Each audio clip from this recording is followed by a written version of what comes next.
As I'm sure you're aware, Kamala Harris's vice president has spent a lot of time running around calling Republicans weird, which is a weird attack line in itself. I mean, that's what you really have to say in the campaign. That's all you got is, well, they're weird. Yeah, they may be right on literally every issue, but they're weird. I don't know. But Tucker Carlson completely destroys this talking point by pointing out the very strange person himself that Minnesota Governor Tim Walz seems to be in this viral clip, which we will react to today. So folks, I'm Vince for Resist the Mainstream. If you enjoy our content, be sure to hit that like button and subscribe so we can keep bringing you videos like this. And that said, let's get into it. Tim Walz, just to descend into the political for a second, what do you make of that pick? How's that going? You know, I was somewhat surprised I was by it. I didn't think I would have bet money Shapiro was getting it. Yeah, I thought until, I mean, they kind of sent the signals over the last couple weeks that he was out, but I was assuming Mark Kelly was going to be the guy because he's from what I understood, they were friendly with Harris. He's got kind of this thing where like his wife was shot and he's an astronaut. And there is just something about that that's like, you kind of like can't help, but like it is an archetype of like of a guy who's appealing. And also because he's in Arizona. Yeah. So I just thought he was the obvious choice. The Shapiro thing, I think evidently came down to him just being like too ambitious and kind of like Kamala Harris can't really have someone around her who's that.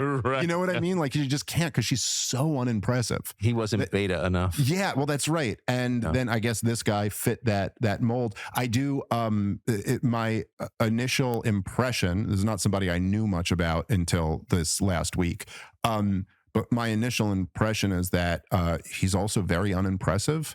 And that he's not particularly bright. And he does, at least, as I mentioned, he does at least seem to understand that you got to try to talk about stuff that people actually care about. Yeah. And he understands that we live in a populist moment. So he's trying to be kind of a populist or present himself that way. But I just think the thing is, I think it's totally fake. And AstroTurf and the idea that we're supposed to. And that's exactly the point. Tim Walz is one of the most far left progressive governors in America, and he's essentially said so himself. And it should be noted that Democrats had objectively more moderate choices like Mark Kelly or Josh Shapiro, but especially with Shapiro, it came down to he was not appeasing enough to the far left base. And so let's choose a super crazy progressive radical, but then simultaneously say that the other party's the one that's not normal. Okay, well, let's take a listen to some of what Tim Walz actually stands for and does. You know, pretend that he has, you know, like it's, remember when they were like, Beto O'Rourke has the it factor, you know, like, it's just so, what are you talking about? He was the best. What world are you living in where you look at that guy and you go, man, just dripping with charisma, you know? It's like, so they're doing that right now. Like and this is just totally anecdotal and I don't know what it means, but I've gotten like 30 text messages about donating to Democrats in the last 2 weeks, and I've never donated to. I donated to Tulsi Gabbard when she was running in 2019. It was because it was like the thing where you needed individual donations to make the debate stage, and I just wanted her on the debate stage for the so. But I mean they're doing all types of maneuvering to give the impression that there's, you know, enthusiasm and support for these guys, including things like having, I don't know, I'm out of touch and old now, but having like all these like rappers or whatever at her event. So you get a bunch of people who are like going to see, you know, the rapper, and then you go, look at all these people coming to Kamala Harris's event. They have all of their like techniques that they use. I think it's fake. All of it. Well, that Walz guy, I mean, I don't want to be too unfair because I don't know him and I don't have any hard evidence. He's a weirdo. That guy's weird. He seems very strange. I'm sorry. Yes. There's something not right about that guy's personal life. So I hope I'm wrong because I don't want people like that with power. But most people I know with power in Washington have personal lives that would not withstand scrutiny at all. But I think that. Well, that basically sums up Kamala Harris's entire campaign, right? You have two blatant sociopaths on this ticket. You have weirdos, especially Tim Walz, trying to AstroTurf or cosplay as normal people. You have far left progressives trying to cosplay as unifying moderates and all this stuff. Yeah, The whole thing is fake. The whole thing is weird. The whole thing is strange. And I think in many ways that attack line is a projection against us, because just look at Tim Walz, okay? He's out there shaking hands with his wife on the stage. Like, what's going on there, buddy? I can't get past the core fact about Walz, which is he presided over, allowed the biggest city in the state to get burned down. And seemed to not only allow it, but kind of support it, you know. But now he's on the ticket where Kamala Harris is a cop. She's a prosecutor. She's going to be tough on crime. Okay. Well, yeah, did you see the video of his wife saying, I kept the windows open so I could smell the burning rubber from the riots? I did not see that. Wow. The wife whose hand he shook.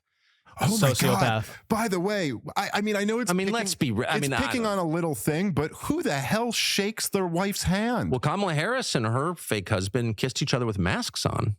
I mean, what? It's just so, I guess, look, I think I'm pretty libertarian on I am. I mean, I've been in TV my whole life. I know a lot of people with weird personal lives. I'm not a judger at all. Yeah, sure. However, if everybody in power has some sort of weird celibate, Mitch McConnell and his wife and Kamala Harris and her husband, this Tim Walz guy, like there's just no chance these are normal marriages at all. No. That's not good. Yeah, and people were bad. And they were jumping on JD Vance for, I think it was with you. I think it was an old clip where he was just talking about like all these childless people making decisions for the country. And look, like I'm not again, I'm with you on that. I'm not like judging people. I don't think there are some people who shouldn't have kids, it's the best thing I've ever done. But I certainly think there are people who wouldn't make very good parents. There are people who are very bad parents who probably would have been better off I'm not for mandatory childbearing.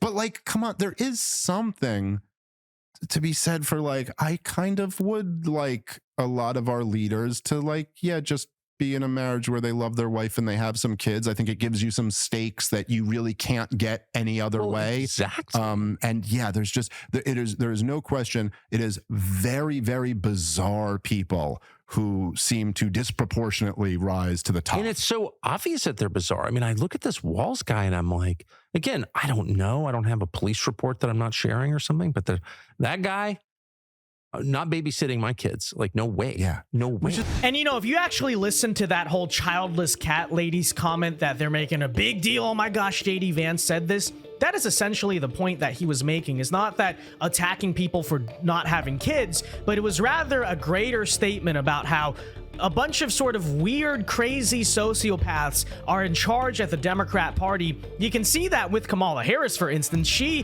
first of all, doesn't have any principles on political issues. She cares about power. But then on top of that, she struggles to act like a normal, regular human being. In fact, she's so scared to even do a TV interview because she's going to come off as so unbelievably strange. And Tim Walz, I mean, you see it on camera. He basically speaks for himself. These are not normal people. And yeah, they are not the type of people that you should trust with power. If Kamala Harris is willing to call Joe Biden racist like 6 months before she becomes his vice president, that should tell you a lot about how power hungry she is, her character, and the fact that you really should not want this person running the country.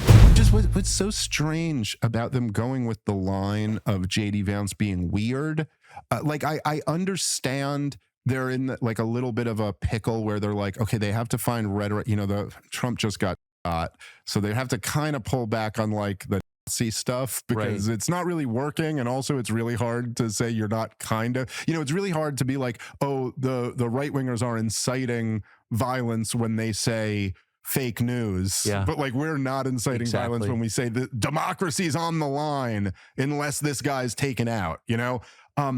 But it's like weird. You're using the word weird. You're the party of freaks. I know. Like, what are you talking about? How is weird gonna be a pejorative for you when you're literally sitting here going, you see that dude with a beard and a dress? That's a beautiful woman. And then you can call someone else weird? It's just so strange. It is. Every accusation is an admission. Right. But I also think it's just, I don't want to go on too much, but I don't want to be mean, but it's interesting. I've always thought this was so strange, especially in the Democratic Party.